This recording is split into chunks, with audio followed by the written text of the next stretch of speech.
I watched her standing by the window and I could not look away. 3 days had passed since I woke up in this cabin, and I still did not know her name. I did not know why she brought me here or what would happen next. All I knew was rain hitting the roof and the way her silhouette cut through gray light. She stood perfectly still, like a statue carved from shadow. Dark hair fell past her shoulders and muscles shifted under her black shirt with each breath. Everything about her was controlled and silent. Cold seeped through the wooden walls and touched my skin. I shivered under the thin blanket, but the shivering was not just from cold. It was from longing, from the desperate ache that wanted warmth, wanted touch, wanted someone to tell me I was not alone. The cabin was small. One room with a narrow bed where I sat. A couch faced an old television. The kitchen barely fit one person. Everything was clean and arranged with strange precision. I pulled the blanket tighter. The marks on my wrists were still there, faint red lines where rope had bitten into skin. She had bandaged them carefully after. That confused me. She kidnapped me, but then she bandaged my wounds like she cared. My eyes traced her shoulders and the way she held herself so still. There was something magnetic about her silence, something that made my heart beat faster, even though I should have been terrified. I was terrified, but underneath the fear was something else, something warm and dangerous. The cold made me ache for warmth in ways I could not control. My skin felt too sensitive, too aware of every draft. I wanted feet. I wanted hands on me. I wanted to feel safe and held. And she was the only one here. I hated that I kept looking at her. Hated that my eyes found her lips when she turned her head. Hated that I noticed the elegant lines of her neck and the way her hands rested calmly at her sides. 3 days and she had barely spoken 10 words to me.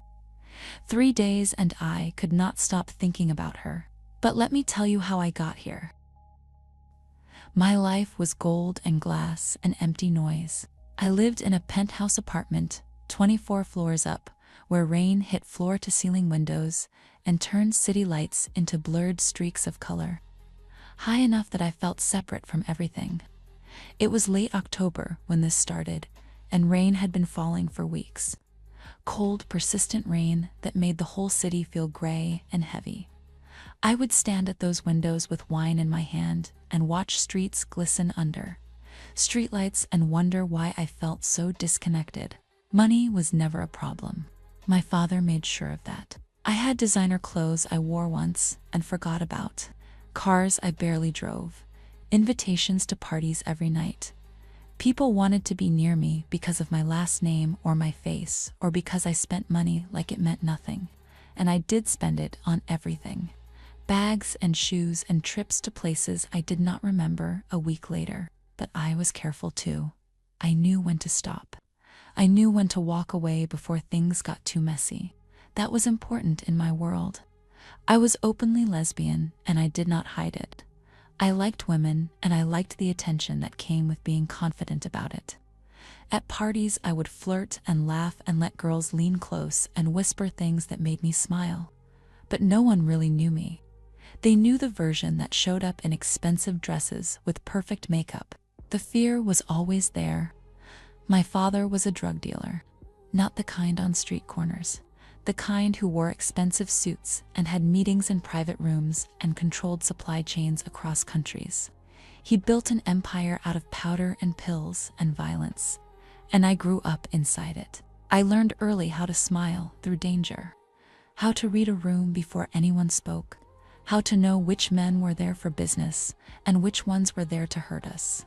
I did not like what my father did, but I never questioned it. It was my normal. I was the daughter of a drug lord, protected by wealth, trapped by reputation. It started about a week before everything changed, the feeling of eyes on me. I was walking out of a boutique on a gray afternoon when I first felt it. Rain misted down softly, and I had just bought a leather jacket I did not need. My shopping bags hung from my arms, and suddenly the sensation hit me like cold water. Someone was watching. I stopped on the sidewalk and turned around slowly. People rushed past under umbrellas. Cars splashed through puddles. Everything looked normal. But the feeling did not go away. I scanned the street and saw nothing unusual. A man reading a newspaper under an awning. A woman checking her phone. No one was looking at me. I told myself I was being paranoid.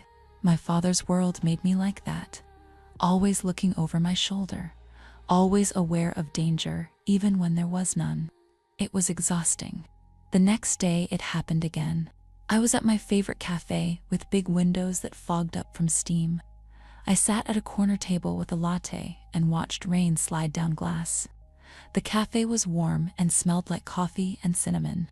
I felt safe there, but then the sensation crawled up my spine, being watched. I looked up quickly and scanned the other customers. An older man on a laptop, 2 girls taking photos of drinks, a guy in a dark jacket sitting alone near the door.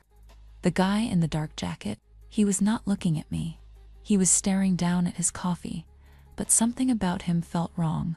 The way he sat too still, the way his shoulders were tense, like he was ready to move. I watched him for a full minute, and he never looked up once. Maybe I was imagining things. It happened again at the gym. Again when I got my nails done. Again when I stopped by my father's office. Always that sensation of being observed. Always scanning crowds and seeing nothing. I started to think I was losing my mind. My father had enemies, lots of them. I grew up knowing danger could come at any moment. But I had security. My father made sure of that. So why did I feel so exposed? The party invitation came and I did not think twice about going. Parties were my escape. Loud music and crowds and alcohol that made everything blur at the edges. I could lose myself there. Forget about fear and loneliness and the feeling of being watched. I spent hours getting ready that night. A black dress that hugged every curve. Heels that made my legs look endless. Makeup that made my light brown eyes stand out against my blonde hair. I looked in the mirror and saw someone confident and beautiful and untouchable. The venue glowed like a jewel box when my driver dropped me off. Warm, golden light spilled from tall windows onto wet pavement. Music pulsed so loud I felt it in my chest before I stepped through the doors. Inside was warmth and noise and bodies pressed close together. The space was beautiful. High ceilings with crystal chandeliers, dark wood floors, a bar that stretched along one wall lit from below so bottles glowed. The DJ booth sat elevated, pumping out music that made everything vibrate. I loved it immediately. I pushed through the crowd toward the bar. People turned to look. Some smiled, some stared. I was used to it. The bartender knew what I wanted. Champagne in a tall glass. Someone called my name, Claire, waving from a booth. She was drunk already. I made my way over and she pulled me into a hug that smelled like vodka and roses. We talked about nothing, her new boyfriend, someone's breakup, plans for next weekend. The conversation felt hollow, but I nodded and smiled. The music changed to something with a heavy beat and Claire grabbed my hand and pulled me toward the dance floor. Bodies moved together in dim light. The bass thrummed through the floor and into my bones. I let myself get lost in it. My hips moved to the rhythm and I raised my arms above my head and closed my eyes. This was what I came for. This feeling of being alive and free. Someone danced close behind me. Hands found my waist. I turned and saw a girl with dark curly hair and a smile that promised trouble. Hours passed like minutes. More champagne, more people, more music. At some point, I needed air. I pushed through the crowd toward a side exit that led to a balcony. The door opened and cold air hit me like a wave. Rain was falling harder now. I could hear it drumming on the awning above. The city stretched out beyond the railing. Dark buildings with lit windows. Streets shining wet under streetlights. I leaned against the railing and let the mist touch my face. My skin felt hot from dancing, and the cold was a relief. I closed my eyes and took a deep breath. That was when I felt it again, being watched. My eyes snapped open and I turned quickly. The balcony was empty, just me and the rain and muffled music from inside. But the feeling was so strong, it made my heart race. I scanned the darkness beyond the railing, looked down at the street below, saw nothing but rain and shadows. I told myself to go back inside, to have another drink and forget about it. But my hands were shaking. I turned back toward the door, and that was when I heard footsteps behind me, fast, too close. I started to turn, but a hand closed around my wrist like iron. Another hand covered my mouth before I could scream. I tried to pull away, but the grip was impossibly strong. A voice spoke low and calm near my ear. "Don't fight." Everything happened so fast. I was pulled backward. My heels scraped against concrete. I tried to kick, but my legs would not cooperate. Something pressed against my face. A cloth, a smell. Chemical and sharp. The world started spinning. I could hear the rain. Could hear my own muffled sounds against the hand on my mouth. Could feel my body going limp, even as my mind screamed to fight. The last thing I saw before darkness took me was rain falling through golden light from the windows above, then nothing. I woke to the smell of iron and leather and something else I could not name. My head pounded and my mouth tasted like chemicals. Every muscle ached. I tried to open my eyes, but they felt so heavy. Sound came first. Tires on wet pavement. Rain hammering against metal above my head. I was in a vehicle, moving fast. Panic shot through me and suddenly I was fully awake. I tried to move my hands, but they would not budge. Tape, rough and tight around my wrists behind my back. My ankles were bound too. I tried to scream, but more tape covered my mouth. My eyes finally opened to darkness. I was in the back seat of a truck.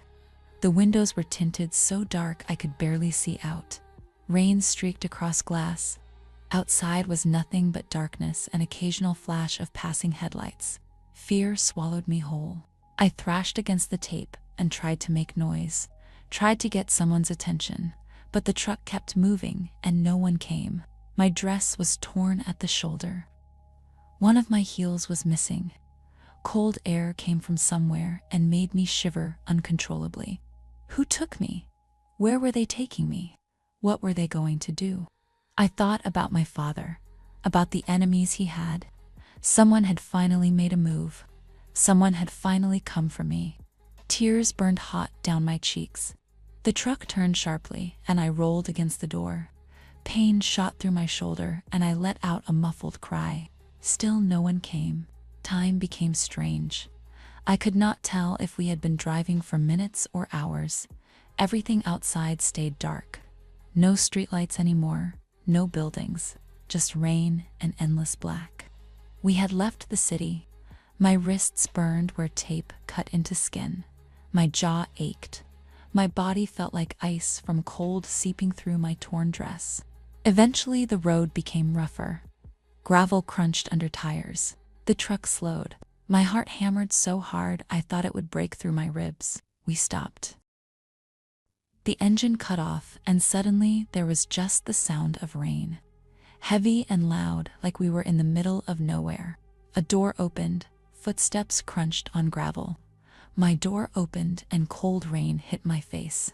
Hands grabbed me.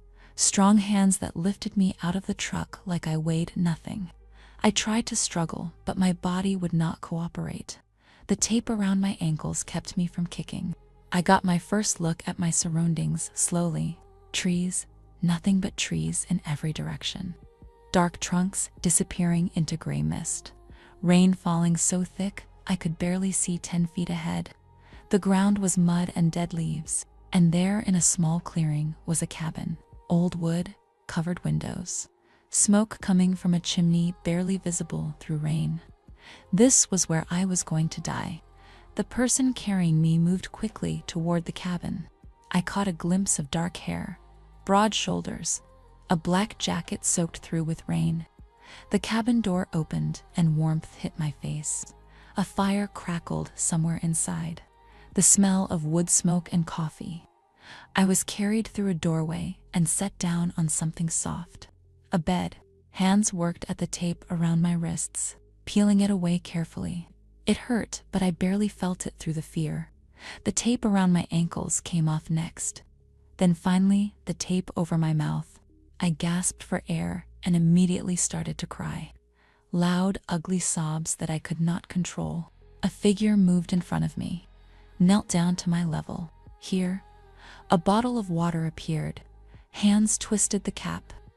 I turned my face away and sobbed harder. Drink. The voice was calm, matter of fact, no anger in it, no threat, just a simple command. I felt the bottle press against my lips. Cool water touched my mouth. My body betrayed me, and I drank. I drank because I was so thirsty, my throat felt like sandpaper. When I finished, the figure stood and moved away. I finally looked up. She was tall, muscular in a way that spoke of hours in the gym, dark hair pulled back in a ponytail, sharp features that looked carved from stone, dark brown eyes that watched me with an expression I could not read. She looked dangerous, like she could break me in half without effort. But there was something else too, something in the way she held herself, controlled, precise, almost elegant, despite the violence she clearly carried in her body.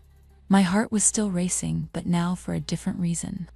Fear mixed with something I did not understand, something that made my skin feel too hot despite the cold. Who are you?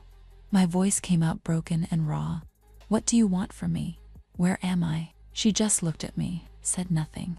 Her eyes stayed on mine for a long moment, and I felt pinned by that gaze, like she could see right through me, like she knew every thought in my head. Then she turned and walked away, toward the small kitchen area. I sat on that bed shaking and crying and completely terrified. She moved around the kitchen with quiet efficiency, opening cabinets, lighting a stove. The smell of soup began to fill the small space. I watched her and tried to understand what was happening, tried to make sense of being kidnapped and brought here, but then given water and food. She did not look at me again, just kept working, stirring the pot, checking the fire in the corner, moving like I was not even there. The silence stretched between us like a living thing. My breathing slowly calmed. The tears stopped, but the fear remained, and underneath it, that strange pull toward her that I could not explain. After what felt like hours, she ladled soup into a bowl and brought it to me. She set it on the small table beside the bed and stepped back. Eat, one word, spoken in that same calm tone. Then she walked away and sat in a chair by the window, looking out at the rain, ignoring me completely. I stared at the soup, and my stomach growled despite everything. But I did not touch it. I would not give her the satisfaction. That was 3 days ago. 3 days of refusing to eat while my stomach twisted with hunger. 3 days of watching her move around the cabin like a ghost. 3 days of silence so thick it felt like drowning. Eventually, I gave in. Hunger always wins. I ate the soup she brought. Small bites at first, then desperate gulps because it tasted so good and I was so empty. She watched me from her chair by the window but said nothing. The routine became familiar in a twisted way. She would make food and bring it to me. I would eat. She would take the bowl away. She never spoke unless absolutely necessary. Never touched me except to check my bandages. The bandages on my wrists where the tape had cut deep. She changed them every morning with careful hands, gentle despite everything. The cold mornings were the worst. I would wake shivering under the thin blanket and see her already awake, already dressed, already staring out at the rain like she was waiting for something. The fire struggled against the dampness, but she kept it going, fed it wood throughout the day. The warmth never quite reached the bed where I sat. One morning I woke to find something new on my wrist. A small carved charm hanging from a thin leather cord. I had not felt her tie it there. The carving was simple but beautiful, some kind of protection symbol. I looked at her, but she was already at the window, back turned, silent. Every night she would pull a chair close to the bed, not touching, not threatening, just sitting there in the darkness, watching over me. It should have terrified me, but instead it made me feel something else. Something I did not want to name: safe. I hated that feeling. Hated that my captor made me feel protected, but I could not deny it. The rain never stopped. It became the soundtrack to everything, constant and soothing in a way that made no sense, and I watched her. I could not help it. I started noticing things I should not notice.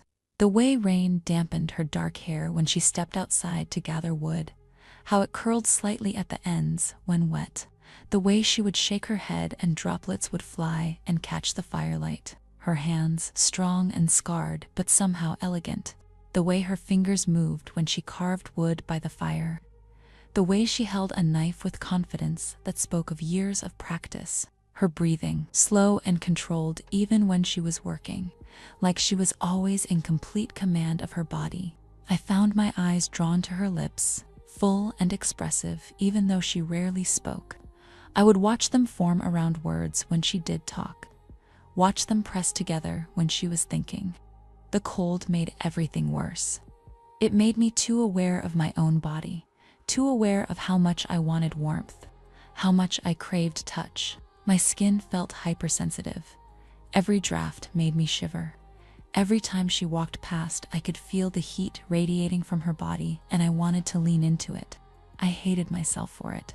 She was my kidnapper, the person who ripped me from my life and brought me to this isolated prison. I should have been plotting escape or revenge, not noticing the elegant line of her neck, not watching the way her muscles moved under her shirt, but I could not stop. At night, when she sat in that chair watching over me, I would pretend to sleep and study her through barely open eyes, the way shadows played across her face, the way her chest rose and fell, the way her hands rested calm and still in her lap. There was something magnetic about her stillness, about her complete control. It drew me in even as it terrified me. I would curse at her sometimes, call her names, demand to know why she was keeping me here. She would just look at me with those unreadable dark eyes and say nothing. But I noticed that her gaze would linger, that sometimes when I looked away first, I could still feel her eyes on me, studying me the way I studied her. The tension between us grew thicker every day. The storm hit on the fourth night. I woke to thunder so loud it shook the cabin walls. Lightning flashed through cracks in the covered windows, turning everything white for a split second before plunging back into darkness. Rain hammered the roof like it was trying to break through. The wind howled and I heard branches scraping against the outside walls. Fear spiked through me, sharp and immediate. I sat up in bed, clutching the blanket, and my heart was racing. Another crack of thunder, and I flinched hard. I hated storms. Always had the unpredictability of them, the violence, the way they made me feel, small and powerless. Lightning flashed again, and in that brief moment of light, I saw her. She was already moving toward me, not rushing but purposeful. She reached the bed just as darkness fell again, and another boom of thunder rattled everything. I felt the mattress dip as she sat on the edge. "It's just a storm." Her voice cut through the noise, calm and steady, like always. "I know that." My voice shook despite trying to control it. Another flash, another boom. I jumped, and before I could stop myself, my hand shot out and grabbed her arm. She went still. I felt her muscles tense under my fingers. We stayed like that, frozen in the darkness between lightning strikes. I should have let go, should have pulled my hand back and pretended it did not happen, but I did not. Her arm was warm, solid, real, and I needed something real to hold on to. "I won't let anything happen to you." She said it so quietly, I almost did not hear over the storm. Something in my chest cracked open. The storm raged for hours. She stayed on the edge of the bed. I kept my hand on her arm. Neither of us spoke again. When morning finally came, gray and exhausted, the storm had passed. Light rain pattered softly against the roof. The violence was over. She stood and walked back to her chair by the window like nothing had happened, but everything had changed. The key fell from her jacket pocket 2 days after the storm. She had hung the jacket on the back of a chair while she went outside to check on something.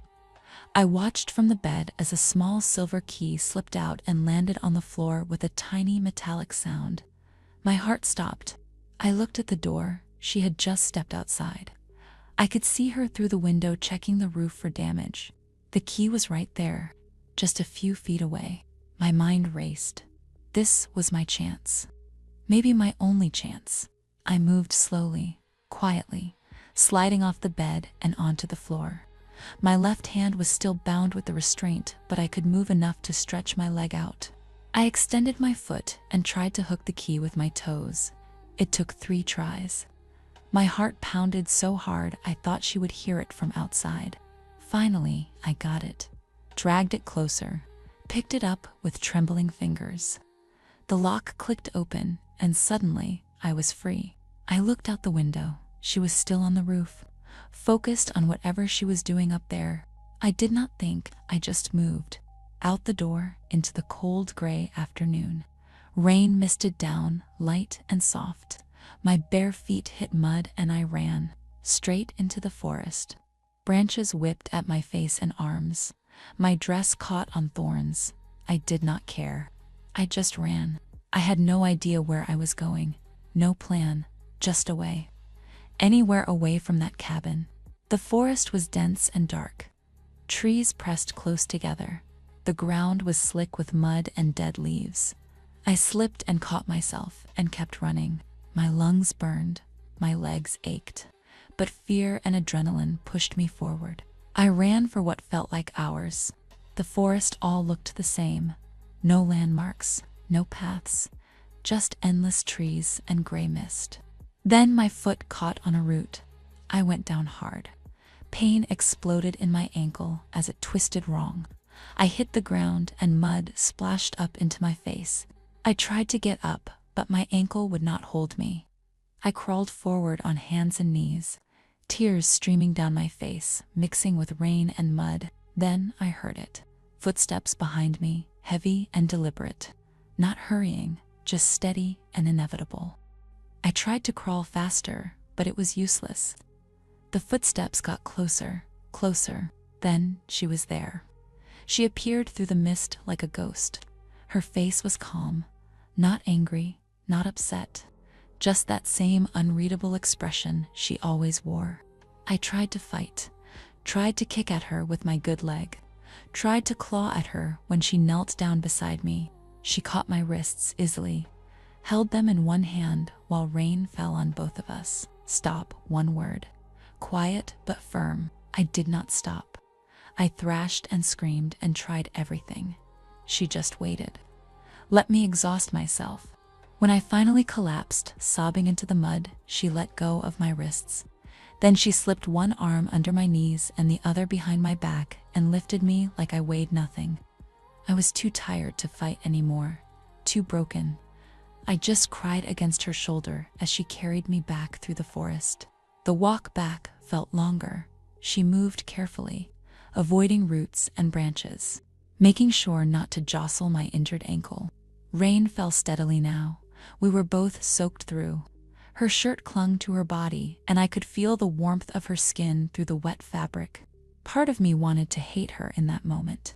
Hate her for catching me, for bringing me back, for being so calm while I fell apart. But another part of me felt something else entirely. Relief maybe, or safety, or something I did not have a name for. When we reached the cabin, she pushed the door open with her shoulder and carried me inside. The warmth hit us immediately. The fire she had left burning crackled cheerfully like nothing had happened. She set me down gently on the bed. Then she knelt and carefully examined my ankle. Her touch was professional, detached, but gentle. I watched her through tears and rainwater dripping from my hair. She did not speak, just wrapped my ankle in a clean bandage. Then she reached for the restraint. "Please," my voice cracked. "Please don't." She paused, looked up at me. Those dark eyes held something I could not read. Then she attached the restraint anyway, but looser than before. She stood and walked away without a word. I sat there, shaking, from cold, from pain, from exhaustion and fear and confusion. She brought towels and set them beside me. Then she went to the kitchen and started making tea. The silence stretched. I watched her move and tried to understand why she had not hurt me, why she had carried me so carefully, why she was making tea instead of punishing me for running. "Why didn't you hit me?" I finally asked. My voice was hoarse. She did not turn around, just kept working. "I escaped. Shouldn't that bother you? Or are you just waiting for your boss to tell you what to do next?" The words came out bitter, angry. "You act like you're so far above everyone else, but at least people working for my father have some confidence in what they're doing." That made her stop. Her shoulders tensed. She turned slowly and looked at me. "I'm not here to hurt you." Her voice was quiet, but there was an edge to it now. "I'm doing my job. That's all this is." "Then why keep me here?" I demanded. "What's the point of any of this? You're not calling my other, so what the hell are you doing? Who are you even working for?" She did not answer, just turned back to the tea. Frustration burned through me. "Answer me." She poured hot water into a cup, added honey, stirred it slowly. Then she brought it to me and set it on the table beside the bed. "Drink it before it gets cold." She walked away to the window and stood there looking out at the rain. I stared at the tea at her back, at this impossible woman who kidnapped me and bandaged me and refused to explain anything. And despite everything, despite the fear and anger and pain, I felt something else stirring in my chest. Something warm and dangerous that made my skin tingle. I picked up the tea with shaking hands and drank. The days after my escape attempt were different somehow. She never mentioned it, never punished me for running, just went back to the routine like nothing had happened. But there was a shift in the air between us. She seemed more aware of me, more present, like she had decided something during that walk through the rain. One evening she made soup, and instead of leaving it on the table and walking away, she sat down in the chair near the bed. She did not speak at first, just ate her own bowl slowly. I ate mine and watched her. The fire crackled and rain pattered against the windows, and finally she broke the silence. "You asked who I'm working for." I looked up startled. "One of your father's rivals, another dealer in the city." She said it matter of fact. "He hired me to take you, not to hurt you, just to hold you until a business deal settles." My stomach turned cold. What deal? Something about a shipment. Money owed. I didn't ask for details. "That's not my job." "Your job is kidnapping people." I said it flat and bitter. She looked at me then. Really looked. Yes. The honesty of it shocked me. "Is this what you do? Just take orders and ruin lives?" Something flickered across her face, too fast to read. "I do what I'm paid to do. Nothing more, nothing less."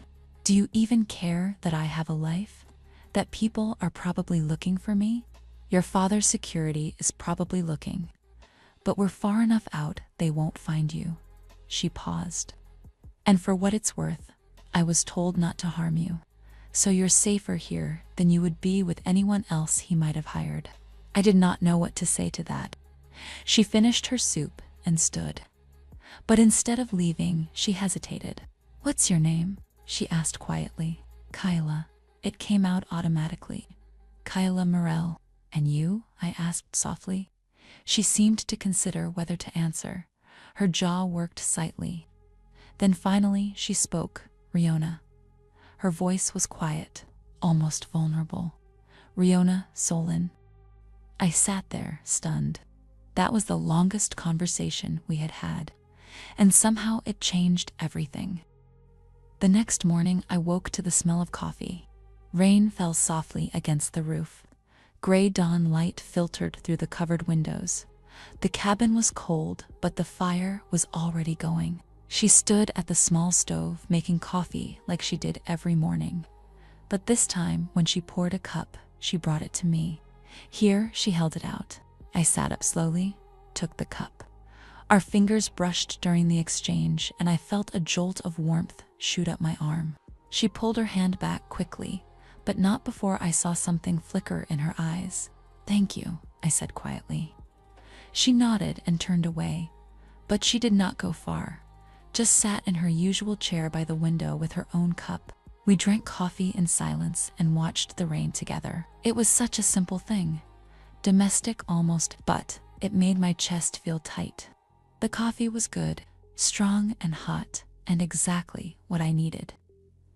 I wrapped both hands around the cup and let the warmth seep into my palms. She glanced at me occasionally, quick looks like she was checking on something, making sure I was okay. I found myself watching her too. The way morning light caught in her dark hair. The way her profile looked sharp and beautiful against the gray window. The cold air made me shiver despite the hot coffee, made me too aware of how much I wanted to be closer to the fire, closer to any source of heat, closer to her. I pushed that thought away fast, but it came back. Kept coming back every time she looked at me, every time our eyes met and held for just a second too long. There was something building between us, something neither of us was talking about, but it was there in every glance, every small gesture, every moment of silence that felt too heavy to breathe through. When she stood to refill her coffee, I found myself tracking her movements, the way her body moved, the strength in her shoulders, the confidence in every step. She caught me staring and paused. For a moment, we just looked at each other across the small cabin. Then she turned away, and the moment broke. 3 more days passed in that strange new routine. We talked more now, small conversations over meals, nothing too personal. But more than before, I learned she liked her coffee black, that she carved wood to keep her hands busy, that she had lived alone for as long as she could remember. She learned that I hated being cold, that I missed real showers, that despite everything, I did not actually miss my old life as much as I thought I would. That confession surprised both of us. One afternoon, I worked up the courage to ask the question that had been burning in my mind. "Can I move this?" I gestured to the restraint on my wrist. She looked up from the wood she was carving. Her expression was unreadable, as always. Then slowly she nodded. I waited for her to come unlock it, but she just went back to carving. "You're not going to run again?" She said it like a statement, not a question. "How do you know?" "Because you would have tried already." She glanced up. "And because you know, I'll just bring you back." She was right. And I hated that she was right. "I need to wash," I said quietly. The cold had seeped so deep into my bones I ached. I needed hot water, needed to feel clean, needed something. She set down her carving and stood, walked to the small bathroom, and I heard water running. When she came back, she gestured for me to follow. The bathroom was tiny, just a bathtub and sink and toilet. But steam was already rising from the tub, and the sight of it made something in me break with relief. She stood in the doorway watching as I approached the tub. I looked back at her, uncertain. "Do you need help?" she asked it clinically. No emotion. "No," I said quickly. "But can you just stay close?" I did not know why I asked that. Maybe because I was afraid of being alone. Maybe because some twisted part of me wanted her near. She nodded once and leaned against the doorframe. Her eyes stayed on me, but not in a threatening way, more like she was making sure I did not fall. I turned away and slowly peeled off the dress I had been wearing for days. It was ruined, torn and stained with mud and rain. I let it drop to the floor. The cold air hit my bare skin and I shivered violently. My whole body ached for warmth, for touch, for something to chase away the chill that had settled into my bones. I stepped into the tub and the hot water was almost painful at first. Then it became perfect. I sank down slowly and let it cover me up to my shoulders. A sound escaped me, something between a sigh and a sob, relief and need all mixed together. I looked up and found her still watching from the doorway, but something in her expression had changed. Softened maybe, or maybe I was imagining it. Rain fell against the small bathroom window. Gray light filtered through, steam rose around me. and she stood there like a guardian, silent and steady. The hot water loosened something in me, made me brave or stupid. I could not tell which. "Do you love me?" The words fell out before I could stop them. She went very still, her dark eyes locked onto mine. The silence stretched, rain pattered against glass, steam swirled between us. She did not answer, did not move, just looked at me with an expression I could not read. But her eyes said everything, her mouth would not. I saw something there, something raw and unguarded for just a moment before she locked it away again. "Why won't you answer?" My voice came out softer, pleading. Still nothing. I stood up from the bath, water streamed down my body. I did not care about being naked, did not care about anything except getting an answer. I stepped out, dripping onto the floor, and walked toward her. "Do you love me?" I asked again. Closer now, close enough to see her throat work as she swallowed. Her jaw clenched, her hands curled into fists at her sides. But she did not step back. "Please," I whispered. "Just tell me." Something flickered across her face. Pain, maybe, or fear. Then that mask slammed back down. She reached out and grabbed a towel from the rack, held it out to me without a word. I took it, but I did not move away. I wrapped it around myself and stood there staring up at her.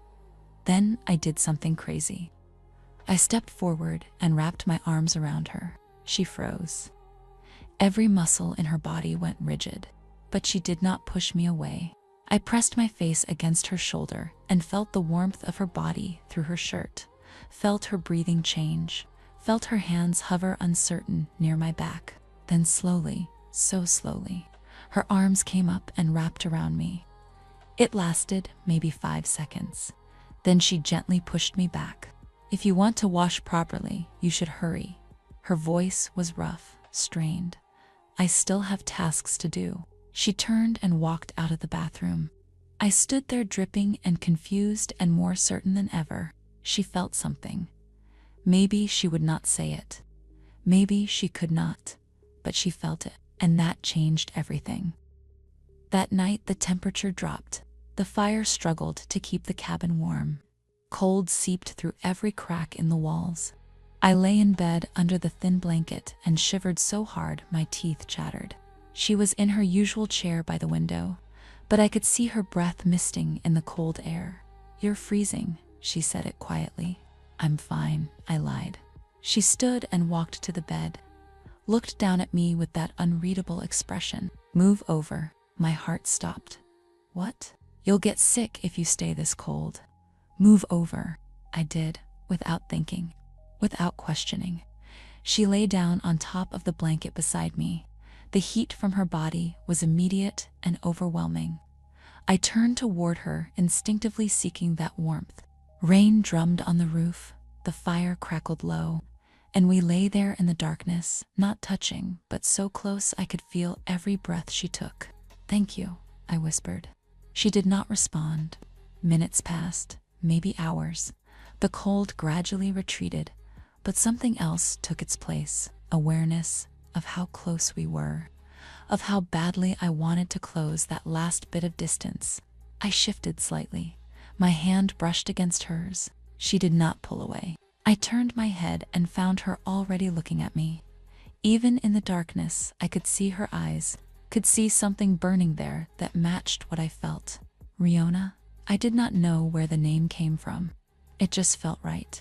"What?" Her voice was barely audible. "Is that your name?" A pause, then yes. "Riona," I said it again, testing it, loving how it felt in my mouth. She moved then, just slightly, turned toward me so we were face to face. The air between us felt charged, electric.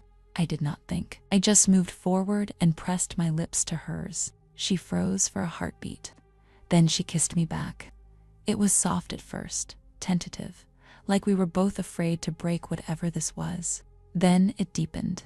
Her hand came up and cupped my face. My fingers tangled in her hair. The kiss turned desperate, hungry. All the tension that had been building for days exploded between us. She pulled back just enough to look at me. Her eyes searched mine in the darkness. "Are you sure?" she whispered. I answered by kissing her again. This time there was no hesitation. Her hands found the hem of my shirt and pulled it over my head. I reached for hers and she helped me remove it. Skin against skin, heat against cold, everything I had been craving. Her mouth moved to my neck, my collarbone lower. I arched into her touch and made sounds I did not recognize. The rain outside grew heavier. Thunder rumbled in the distance, but inside there was only us. Her hands were everywhere, gentle but sure, learning every curve, every sensitive place that made me gasp. I explored her too, the hard muscles of her back, the softness of her breasts, the way she shivered when I touched certain spots.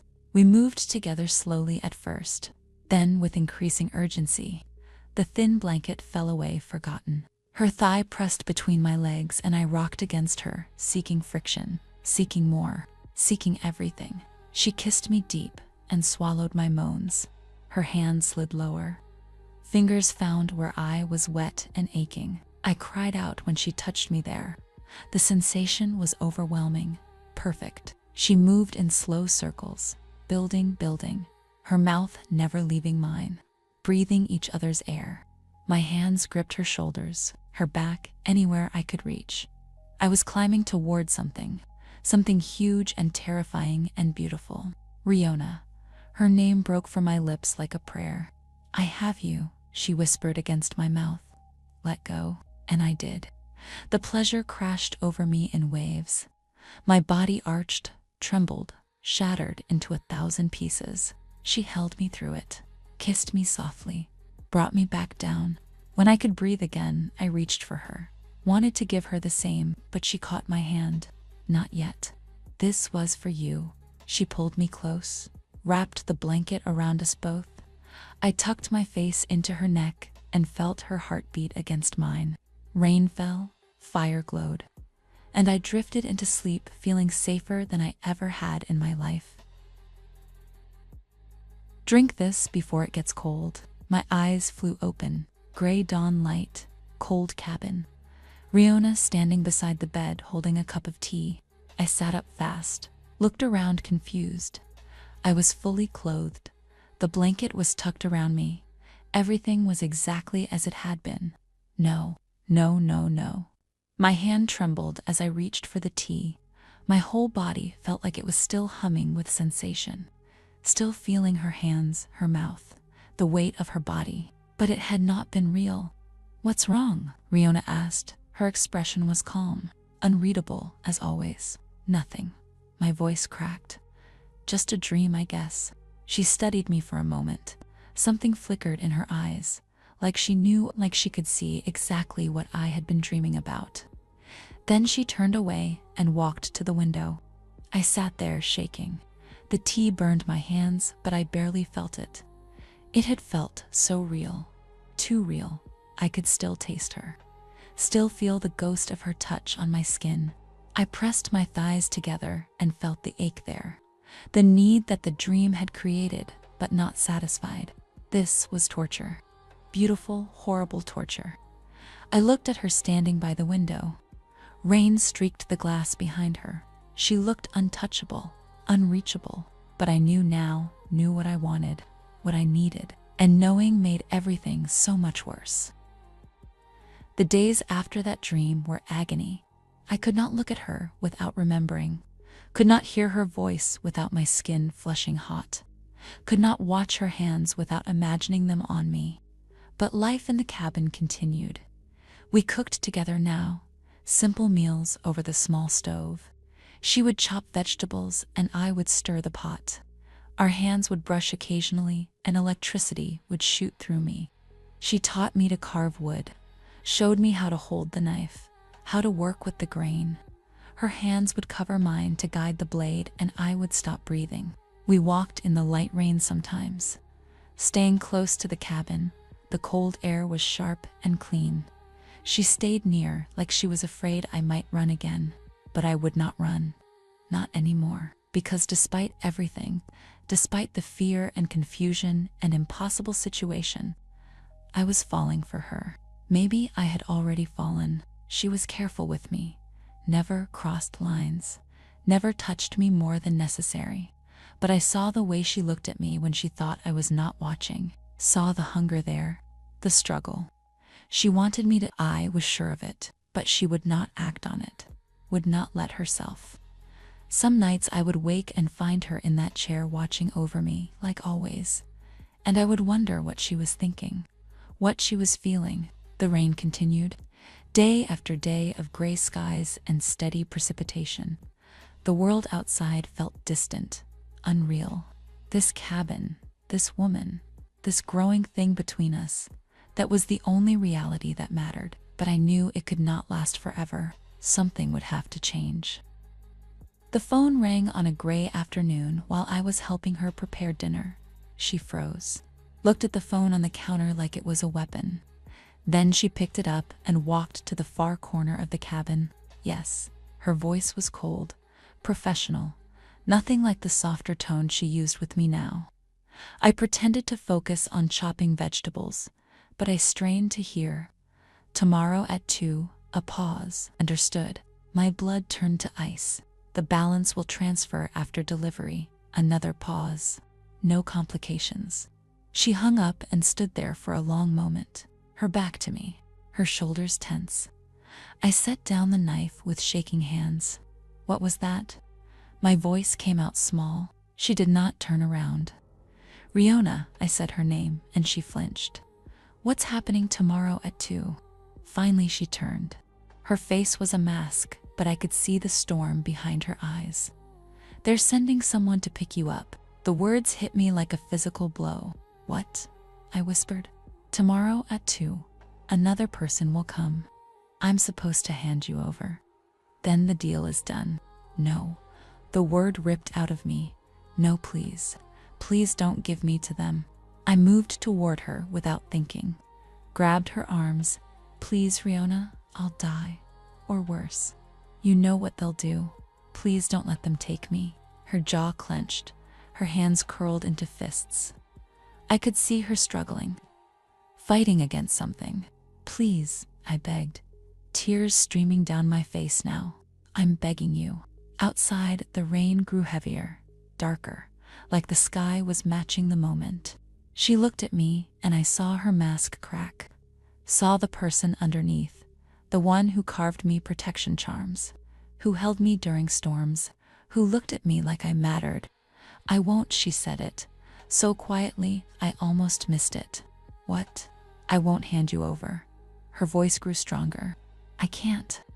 Relief flooded through me so intense I almost collapsed. But they'll come looking, she continued. We have to run tonight. We have until tomorrow to get far enough away. I nodded frantically. Okay, yes, anything. She pulled away and started moving, gathering supplies, packing bags. Her movements were quick and efficient. I stood there watching, my heart racing, everything changing in an instant. We were running together. While she packed, I could not stay quiet. Why? I asked. Why can't you just give me away? Is it because of the money? She stopped, turned to look at me. No. She shook her head slowly. It's not about money. Then what? She set down the bag she was holding, walked toward me. For once there was no mask, no walls, just raw honesty in her eyes. Because I love you. She said it simply, like it was the most obvious thing in the world. My heart stopped. Wait, what you mean? Yes, Kyla, I love you. She said my name like something precious. I didn't want to. I tried not to, but I do. Tears spilled down my cheeks again, but this time from relief, from joy. I've been falling for you since the moment I brought you here, she continued, her voice rough with emotion. Maybe before that. Maybe when I was watching you at that party. I don't know, but I care about you, truly. And I can't let them take you. I closed the distance between us and threw my arms around her. This time, she did not hesitate. She wrapped her arms around me tight and held me like I was something valuable she was afraid to lose. I love you too, I whispered against her shoulder.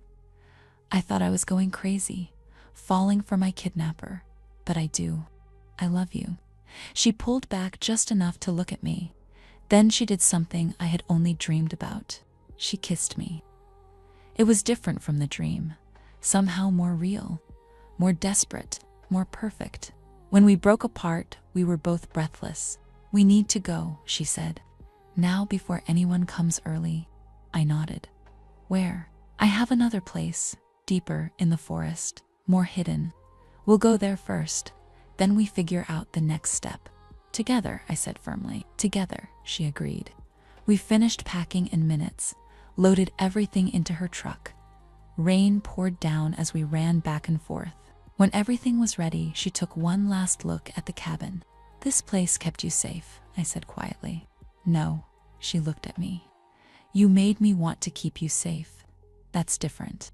Then we got in the truck and drove into the rain-soaked darkness, running toward something instead of from it, running toward each other.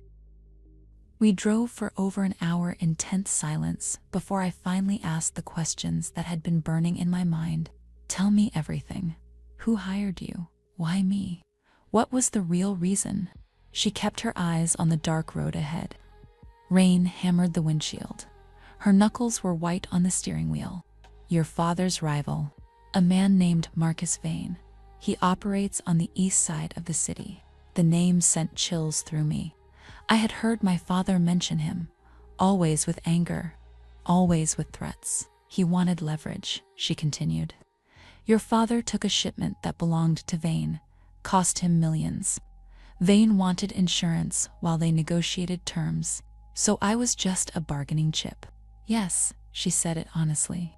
"No sugarcoating. And you take jobs like this often." "I take whatever jobs pay well and don't require me to hurt people unnecessarily." She glanced at me. "I'm not a good person, Kyla. I've done things, bad things. My whole life has been this, blood and silence and alcohol to forget." "Why alcohol?" "Because it's the only thing that made me feel anything." She paused. "Until you," my chest tightened. "I never had anyone," she continued quietly. "No family, no friends, just contracts and empty rooms." I told myself I liked it that way, that attachments were weakness. And now I know I was lying to myself. She looked at me again. "You made me feel things I didn't know I could feel, and it terrified me." I reached over and took her hand. She squeezed mine tight. "What happens if they find us?" I asked. "They'll try to take you back, or hurt us both as punishment." Her voice was matter of fact. "Vane doesn't forgive easily, and my father, he's probably looking too. Might even work with Vane temporarily to get you back." She shook her head. "We're running from both sides now." The weight of it settled over us. "I'm sorry," she said suddenly. "I'm sorry I took you. Sorry I got you into this." "Don't." I squeezed her hand harder. "If you hadn't, I would still be living that empty life, surrounded by people, but completely alone. At least now I have you." She brought my hand to her lips and kissed it. "We'll figure it out," she promised. Somehow, the truck pushed deeper into darkness, into the unknown, but we were together, and that had to be enough. The roads got rougher as we drove. Paved turned to gravel, turned to dirt barely visible through the rain. Trees pressed close on both sides. The headlights carved a tunnel through the darkness, but everything beyond that was black and unknowable. "How much further?" I asked. "Another hour maybe." Riona's focus never wavered from the road. "It's deep, hidden. I used it years ago for another job.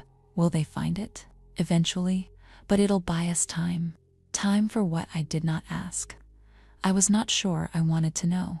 The truck bounced over rocks and through deep puddles. Rain came down so heavy the wipers could barely keep up. Thunder rolled across the sky. I studied Riona's profile in the dim glow of the dashboard. Strong jaw, focused eyes, hands that could kill but had been so gentle with me. How had this become my life? 2 weeks ago, I was shopping for designer clothes and going to parties.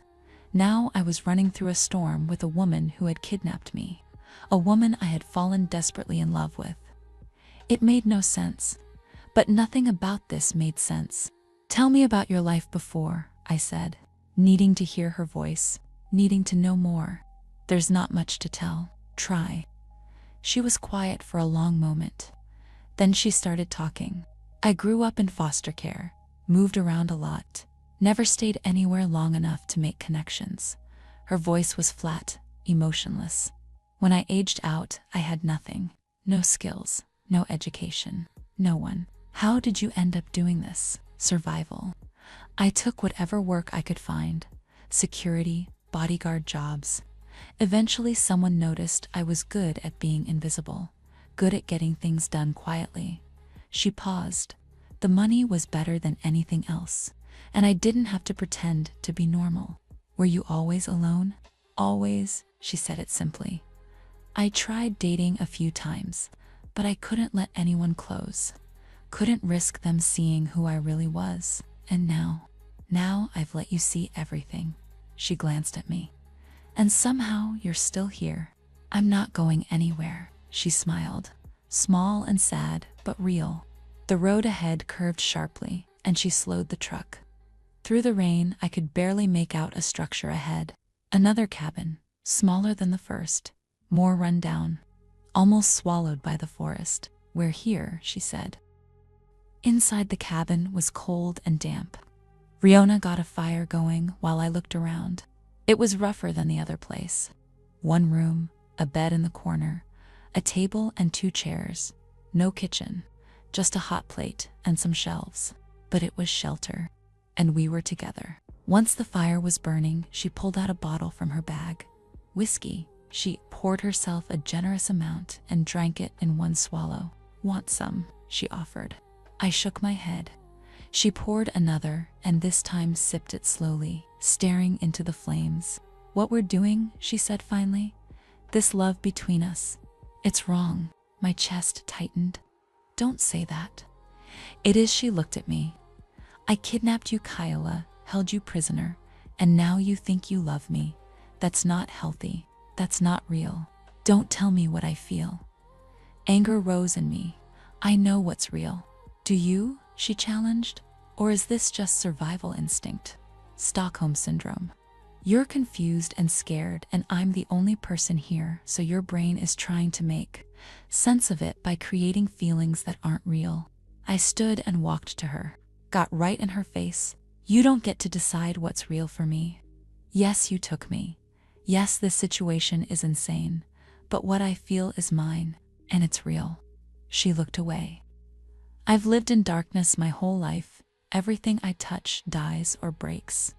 I'm not good for you. Maybe I'm not looking for good." I grabbed her face and made her look at me. "Maybe I'm looking for real, and you're the first real thing I've ever had." Her eyes glistened. For the first time, I saw her close to tears. "I don't know how to do this," she whispered. "I don't know how to be with someone. Then we'll figure it out together." I kissed her then, tasting whiskey and rain and fear and love all mixed together. She kissed me back desperately, like she was drowning and I was air. When we broke apart, she pressed her forehead against mine. "I love you, Kyla Morel." She said it like a confession. "God help me, I love you. I love you," to Riona Solon. Her name finally complete. We held each other while the fire crackled and rain pounded the roof. 2 broken people trying to make something whole. The next morning, the rain had lightened to a drizzle. Riona woke me early. "Get dressed. We need to start your training." "Training? If we're going to survive this, you need to know how to defend yourself." She led me outside into the cool gray morning. The air smelled like wet earth and pine. Mist curled through the trees. First lesson, awareness. She moved behind me. "Close your eyes." I did. "Listen, what do you hear?" I focused. Rain, wind in the trees. A bird somewhere. "Good, now smell." "What do you smell?" "Pine, wet leaves. Smoke from our fire." "Your senses will keep you alive. Always pay attention." Her voice moved. "Now, without opening your eyes, where am I?" I listened to her footsteps, tracked the sound. Behind me to the left. Good. She touched my shoulder and I jumped, but not good enough. I could have hurt you just now. She spent the next hour teaching me basic awareness, how to move quietly, how to scan an area, how to read body language. Then she moved to defense. Someone grabs you from behind. What do? She demonstrated. Wrapped her arms around me from behind in a hold that felt unbreakable. Don't panic. Breathe. Find their weakness. She talked me through it. Stomp on their foot. Elbow to the ribs. Headbutt if you can reach. We practiced over and over, her grabbing me trying to break free. She was patient, correcting my form, praising when I did something right. By the time we went back inside, I was exhausted, soaked from rain, but I felt stronger. She made us soup and we ate in comfortable silence. Tomorrow we do striking, she said. You need to know how to hurt someone if necessary. Have you hurt a lot of people? Yes, she said it honestly, but only when I had to. I reached across the table and took her hand. I'm not afraid of you. Maybe you should be. I'm not. She looked at our joined hands. You make me want to be better, different. Then be different. It's not that simple. Why not? She did not answer. Just squeezed my hand and stared into her soup.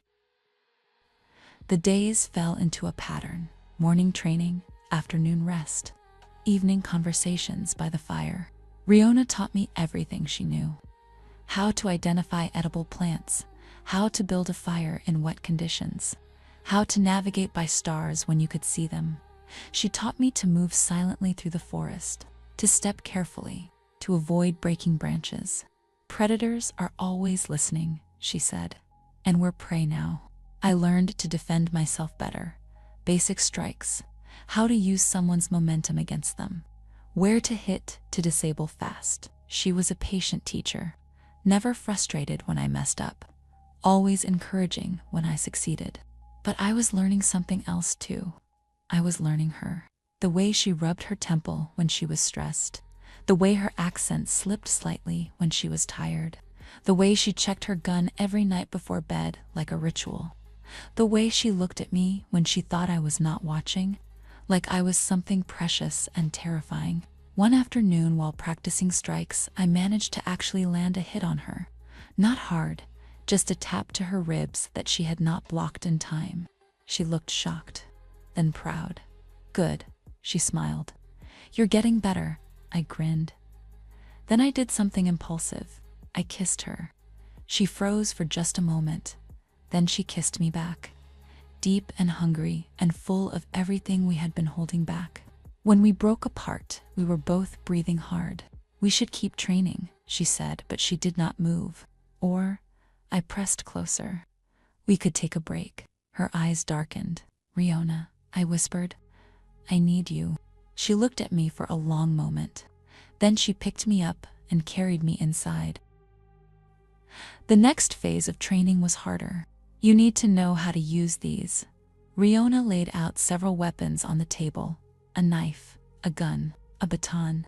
I don't know if I can. You can and you will. Her voice was firm but not unkind. I won't always be there to protect you. You need to be able to protect yourself. She started with the knife, taught me how to hold it, how to strike, where to aim, the throat, the stomach, the inner thigh. She pointed to each area on a crude drawing. These will stop someone fast. We practiced with a wooden dummy she had set up outside. My strikes were clumsy at first, but she adjusted my grip, my stance, my follow-through. Don't hesitate, she said. If you're using a weapon, it means your life is in danger. Hesitation will get you ended. The word hung heavy in the air. The gun training was worse. The weight of it in my hands felt wrong, evil. It's a tool, Riona said, reading my expression. Nothing more. It doesn't make you bad. It just gives you options. She taught me how to load it, how to check the safety, how to aim, breathe, squeeze, don't pull, follow through. The first time I pulled the trigger, the recoil shocked me. The noise was deafening, even with the makeshift ear protection she had made. The second time was easier. The third easier still. After an hour, I could hit the target consistently. Not perfectly, but good enough. Riona watched with a mixture of pride and sadness. "I wish you didn't have to learn this," she said quietly. "I know I set down the gun, but you're right. I need to be able to take care of myself. You're stronger than you know, only because of you." She pulled me close and kissed the top of my head. "We're going to survive this," she promised. "Both of us." I wanted to believe her. That night, we were both exhausted, muscles sore from hours of practice, but there was a different energy between us. I sat by the fire and watched Riona clean the weapons. Her movements were efficient, practiced, but I could see the tension in her shoulders. "Come here," I said softly. She looked up. "What? Just come here." She set down the gun and walked over. I pulled her down to sit in front of me. "Turn around." She did. I started massaging her shoulders. She was so tense, like stone under my hands. Slowly, she relaxed. Her head dropped forward. A quiet sound escaped her. "You take care of everyone else," I said quietly. "But who takes care of you?" "I don't need anyone to take care of me. Everyone needs someone." I worked my thumbs into the knots in her back. She sighed. It was the most unguarded sound I had ever heard from her. "That feels good," she admitted. "Good?" We stayed like that for a long time, me kneading away her tension, her slowly melting under my touch. When I finally stopped, she turned to face me. "Thank you," she said simply. "Always." She cupped my face with both hands and kissed me, slow and deep and full of tenderness. When she pulled back, her eyes were dark with want. "Kyla?" "Yes," I answered. She stood and pulled me up with her, led me to the bed. This time, there was no urgency, no desperation, just slow exploration. Hands learning every inch, mouths tasting skin, whispered words in the darkness. She made love to me like I was something sacred, like she was memorizing every sound I made, every place that made me gasp. I did the same, learned what made her breath catch, what made her moan, what made her lose that careful control. We moved together, finding rhythm, finding pleasure, finding each other. When we finally collapsed, tangled together, the fire had burned low. Rain pattered softly outside. "I love you," she whispered into my hair. "I love you too." And for that moment, nothing else mattered. 2 weeks passed in our hidden cabin, training, talking, learning to be together. But supplies were running low. "We need to go into town," Riona said one morning. "Is that safe?" "No, but we don't have a choice." She made me cover my blonde hair with a dark hat, gave me sunglasses even though the sky was gray. We both wore nondescript clothes. The drive to the nearest town took an hour. It was small. One main street with a few shops, a diner, a bar. Rain came down steadily. People hurried past with umbrellas. No one paid attention to us. "Stay close." Riona kept her hand near her concealed weapon, her eyes constantly scanning. We picked up supplies quickly. Food, batteries, first aid. She paid cash for everything. "We should go," she said when we finished. "Wait," I gestured to the bar. "Can we just sit for a minute?" "Feel normal," she hesitated, then nodded. Inside was warm and dimly lit. The smell of beer and fried food. A jukebox played old country songs. Half a dozen people scattered at tables. We found a booth in the back corner. Riona positioned herself facing the door. The waitress brought us drinks. Beer for Riona, soda for me. "This feels weird," I said. "What does?" "Being out, around people, pretending to be normal." "We are normal," she said it firmly. "We're on the run from criminals. You taught me how to hurt people this week. I don't think that's normal." She smiled, actually smiled. "Rare and beautiful. Okay, maybe not normal." She raised her beer. "But we're together." I clinked my glass against hers. Together? We sat in comfortable silence for a while, listening to the music, watching rain stream down the windows, just being. Then Riona did something that shocked me. She reached across the table and took my hand, right there in public where anyone could see.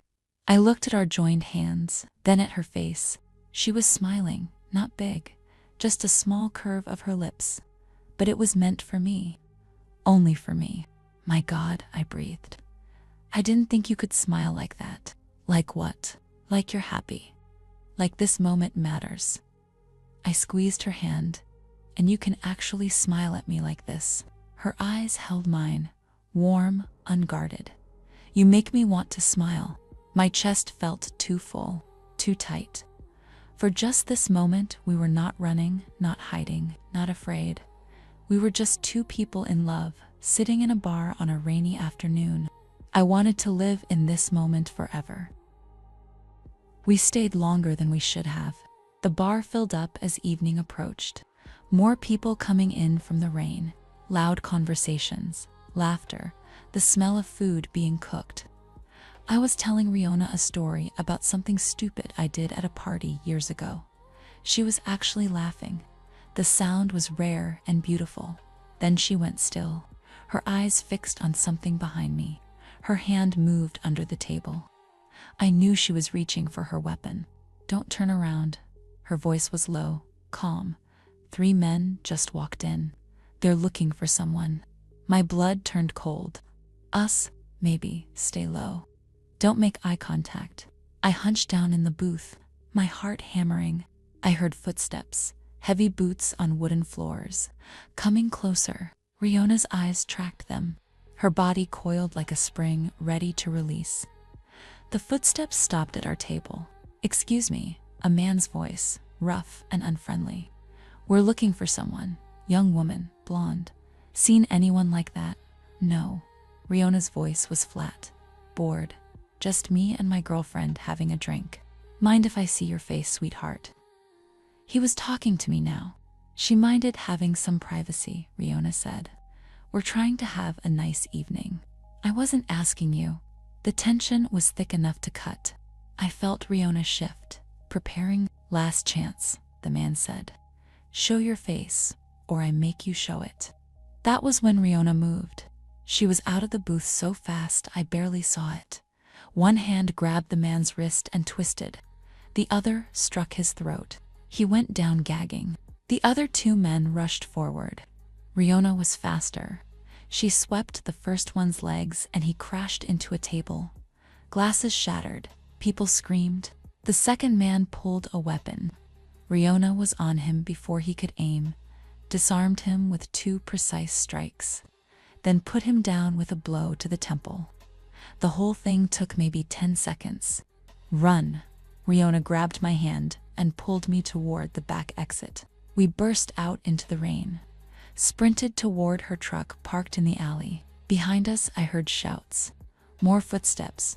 Riona practically threw me into the passenger seat, jumped in herself and started the engine. Bullets sparked off the truck bed as we peeled out. She drove like a demon, taking corners too fast. Running lights, weaving through traffic. I held onto the door handle and prayed. After 10 minutes, she finally slowed, took a series of back roads, making sure we were not followed. Only when we were back on the empty forest road did she finally speak. Are you hurt?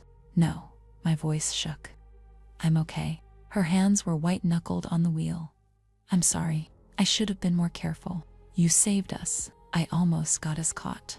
The adrenaline was wearing off. I started shaking. She pulled over and reached for me. I fell into her arms and let the fear out. She held me tight. I have you, she murmured. You're safe. I have you.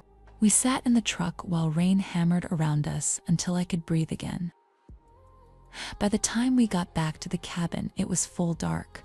Riona checked the perimeter, made sure no one had followed, then locked us inside and checked all her weapons. I sat on the bed and watched her. She moved with controlled precision, but I could see the tension vibrating through her. When she finally finished, she just stood there, staring at nothing. Riona, she looked at me. and for the first time I saw real fear in her eyes. I could have lost you, her voice cracked. If I had been 1 second slower, if they had seen your face before I moved, I could have lost you. I stood and went to her, wrapped my arms around her waist. But you didn't. I'm here. We're both here. Do you know how frightening it is? She gripped me tight. To care for someone like you, I know. I pulled back to look at her, but I want it. I want you. That's all that matters. You have no idea what you're asking for. I've spent 20 years in this dark life. Everything I touch gets stained. I cupped her face. Then teach me, train me, let me be ready. I want to be like you, capable, strong. I want to survive by your side. She searched my eyes. You have no idea what's coming. Then prepare me, and maybe you'll survive it with me too. Something shifted in her expression. Resolution replacing fear. She kissed me hard, desperate, full of everything she could not say. I kissed her back with the same intensity, with all the fear and relief and love coursing through me. We stumbled toward the bed, hands pulling it close, mouths never breaking apart. This time was different, urgent, raw. We came together with the desperation of people who had just faced death. She touched me like she was trying to memorize every inch, like she might lose me tomorrow. I did the same, holding her, feeling her, proving we were both alive. The pleasure when it came was almost painful in its intensity. We clung to each other through it, breathing each other's names like prayers. After we lay tangled together, hearts still racing, the fire casting shadows across damp skin. I can't lose you, she whispered. You won't, I promised. We're going to make it. I did not know if that was true, but I needed to believe it. We both did. The attack at the bar changed something. We both knew we could not keep running forever, could not keep hiding in the forest waiting for them to find us. We need a real plan, Riona said one evening by the fire. What kind of plan? We leave this life completely, find somewhere they can never reach us. She pulled out an old laptop, showed me images of remote islands, places far from the mainland, far from her old employers, far from my father. We could start over. Her voice held something I had never heard before. Hope, build a life that's actually ours. I looked at the pictures. White sand beaches, clear blue water, small houses surrounded by palm trees. It looked like paradise, like everything we had never had. How would we get there? I have money saved enough to disappear properly, by passage, set up somewhere new. And you think they would stop looking? Eventually, she said. Once enough time passes, once they realize we're gone for good, they'll move on to other problems. I wanted to believe it. Wanted to imagine a future where we were not constantly afraid. What would we do there? She smiled. Whatever we want. We could open a small business, or just exist. Fish, swim, watch sunsets. That sounds too good to be true. Maybe it is, she admitted. But don't you want to try? I looked at her face in the firelight, at the hope and fear mixing in her eyes. Yes, I said, I want to try. She pulled me close and kissed my forehead. Then we will, as soon as we can, arrange passage. We run one more time, but this time to something instead of from something. To each other, she agreed. Outside, rain fell, gentle and soft, like the world was blessing our plan. 2 days later, Riona announced it was time. I made contact with someone who can get us out. We leave tomorrow. The reality of it hit me. We were really doing this, really leaving everything behind. We spent that last day preparing, packing what little we would take, burning documents, covering our tracks. That night, I walked outside into the light rain, looked at the cabin that had sheltered us, protected us while we figured out what we were to each other. Riona came out and stood beside me. You okay? I'm just thinking. This place. It was a prison at first, but it became something else. It became a beginning. Yes, I leaned against her. Everything changed here. She wrapped an arm around me. For me too. We stood in the rain, watching the cabin like we were saying goodbye to an old friend. Thank you, I said quietly. For what? For choosing me? You could have just handed me over, done your job, collected your money. I couldn't, she said simply. The moment I saw you, really saw you, I was already lost.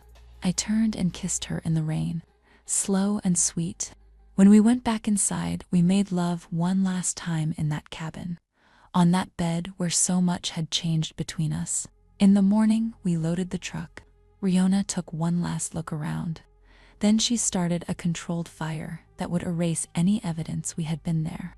We drove away as smoke curled into the gray sky, not looking back, only forward. The drive south took 3 days. We stopped at motels along the way. Small places that did not ask questions.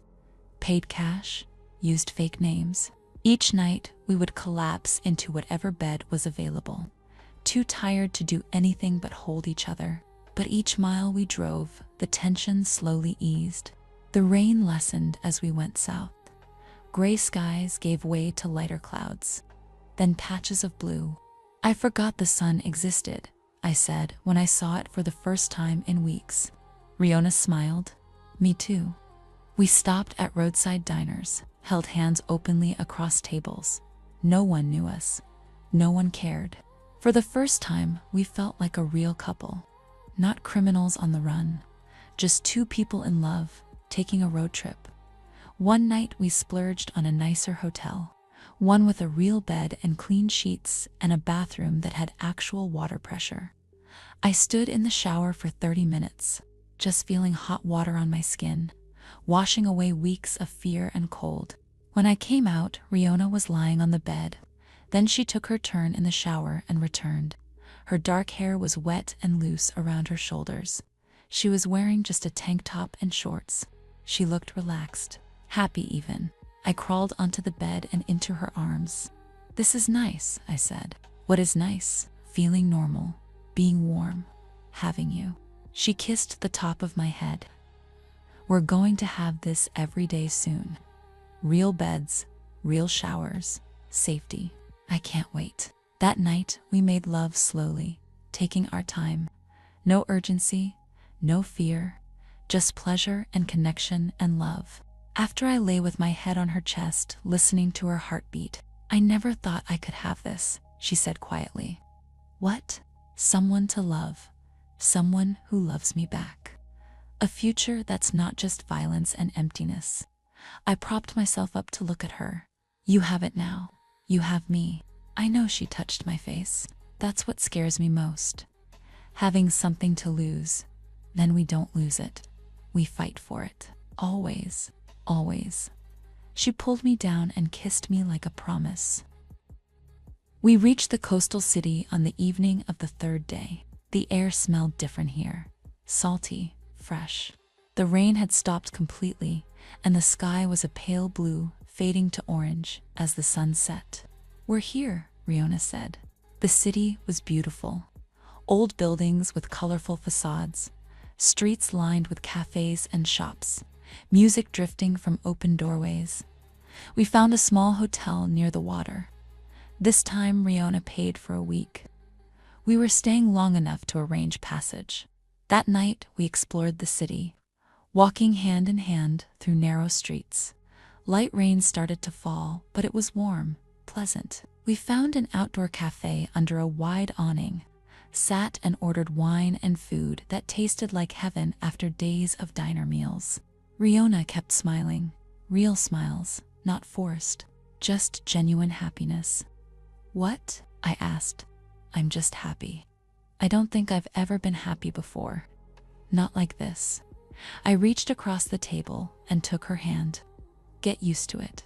People walked past in the warm rain. Couples, families. No one paid us any attention. We were just another couple having dinner. After we walked to the waterfront, stood at the railing and looked out at the dark ocean. Tomorrow I'll contact the captain, Riona said. He can get us to the island. It'll take about a day's journey. And then we start over, clean new. I leaned against her side and she wrapped her arm around me. The ocean stretched endlessly before us, dark and mysterious and full of possibility. I love you, Riona Solon. I love you, Kyla Morel. The waves crashed against the shore below. The rain fell soft and warm, and for the first time in my life, I felt free. The boat was smaller than I expected, just a fishing vessel with a small cabin and weathered paint. But the captain was friendly. He asked no questions when Riona paid him cash. We left at dawn. The city disappeared behind us as we pushed out into open water. The ocean was gray-blue and calm. Mist hung low over the surface, making everything look dreamlike. I stood at the rail with Riona beside me. The salt spray misted our faces. The engine rumbled steadily beneath our feet. How long? I asked. 8 hours. Maybe less if the wind stays good.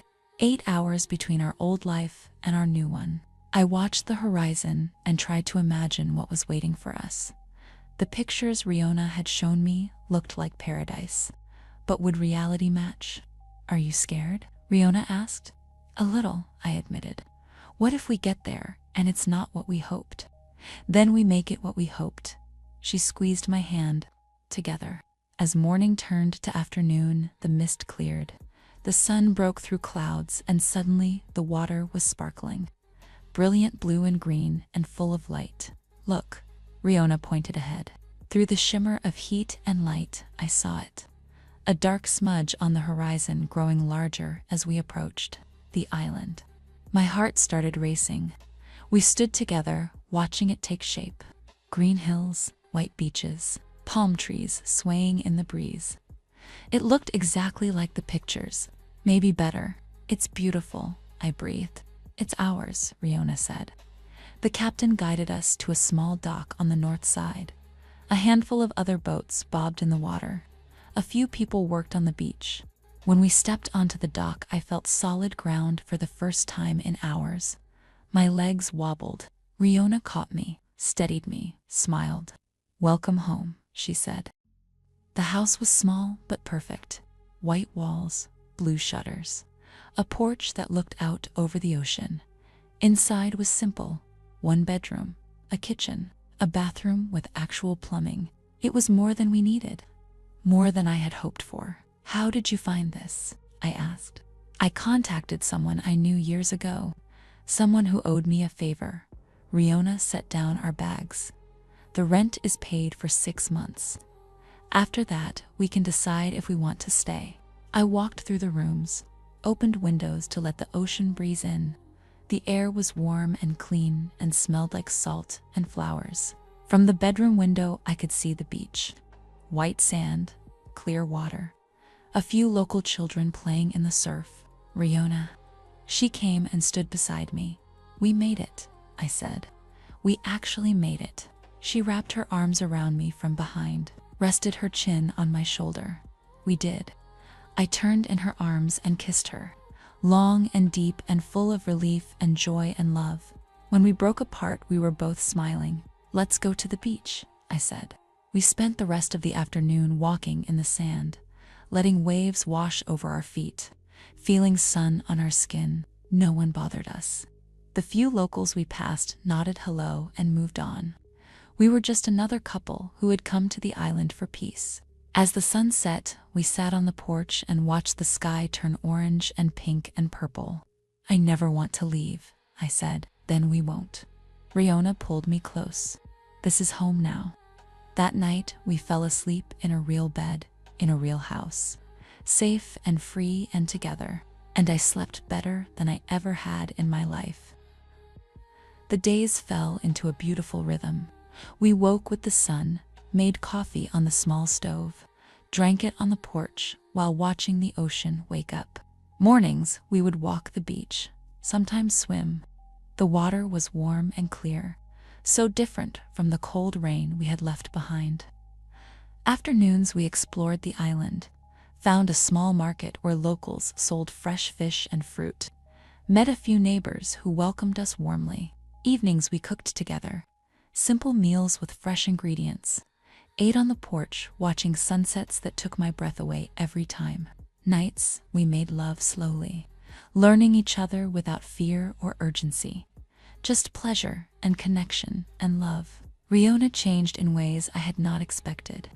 The tension she always carried began to ease. She smiled more, laughed more, touched me freely without that careful control. She was becoming who she was always meant to be. One morning, I woke to find her already up, standing on the porch looking out at the water. I joined her and wrapped my arms around her from behind. "What are you thinking about? How lucky I am." She turned in my arms, toned this happiness. "Peace, you. Yes, you do. I've done terrible things, Kyla. Hurt people, ruined lives. That was before. This is now." I touched her face. "You chose to be different. You chose love over money. Me over your old life. That matters." Her eyes were wet. "I love you so much, it terrifies me. I love you too. And I'm not going anywhere." She kissed me then, soft and sweet and full of promise. "I want to marry you," she said suddenly. My heart stopped. "What?" "I want you to be my wife. I want to build a life with you. A real life. Will you marry me, Kyla Morel?" Tears streamed down my face. Yes, God, yes. We held each other while the sun rose over the ocean, starting forever. We decided on a simple ceremony, just us and the ocean and the sky. I wore a white dress I bought from a local shop, simple and light and perfect for the beach. Riona wore a light shirt and pants, her dark hair loose around her shoulders. We walked to the beach at sunset when the sky was painted in shades of pink and gold. There was no officiant, no guests, just us making promises to each other.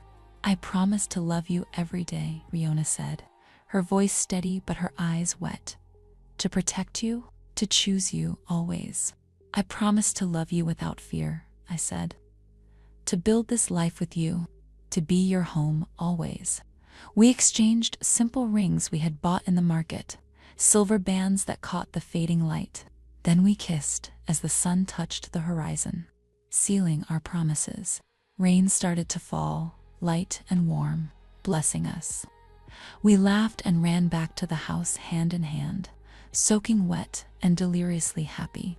That night we made love as wives, as partners, as two people who had found each other against all odds.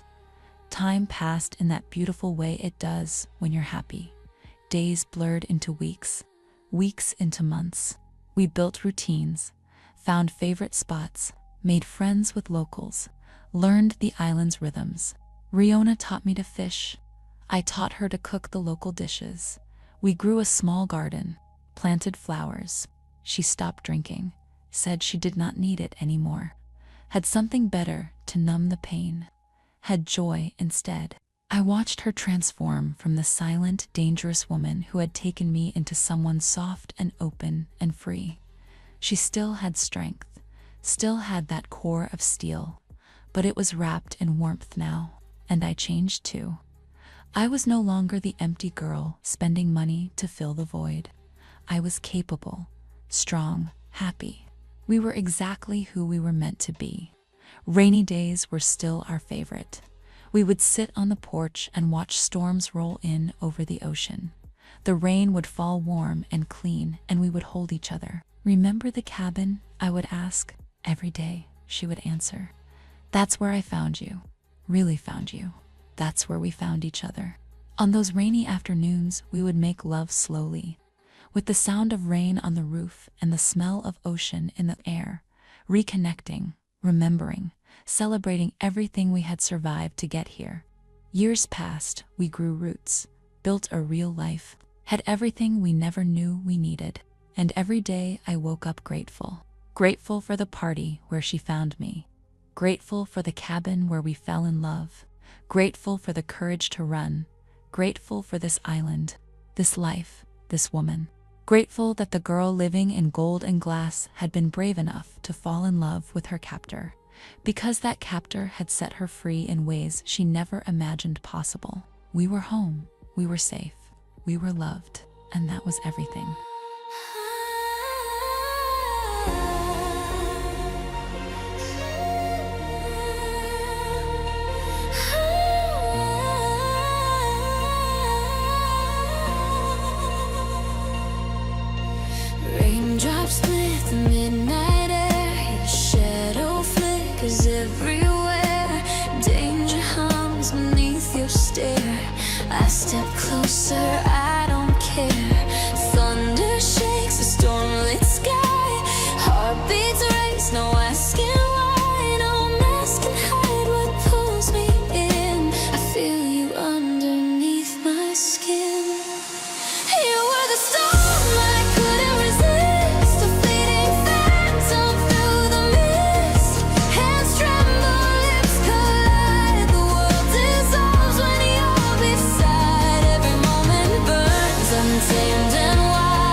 where shadows meet, two souls tangled incomplete.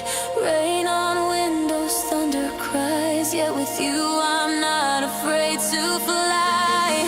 Air taste of pine and smoke, every touch the silence broke. No maps to guide us through the dark, just the rhythm of your heart. Lightning cuts across the night, fingers brush igniting light. No walls, no chains left to break. I am yours for heaven's sake. You were the storm I couldn't resist, a fleeting phantom through the mist. Hands tremble, lips collide, the world dissolves when you're beside. Every moment burns untamed and wild, a fragile devotion undefined.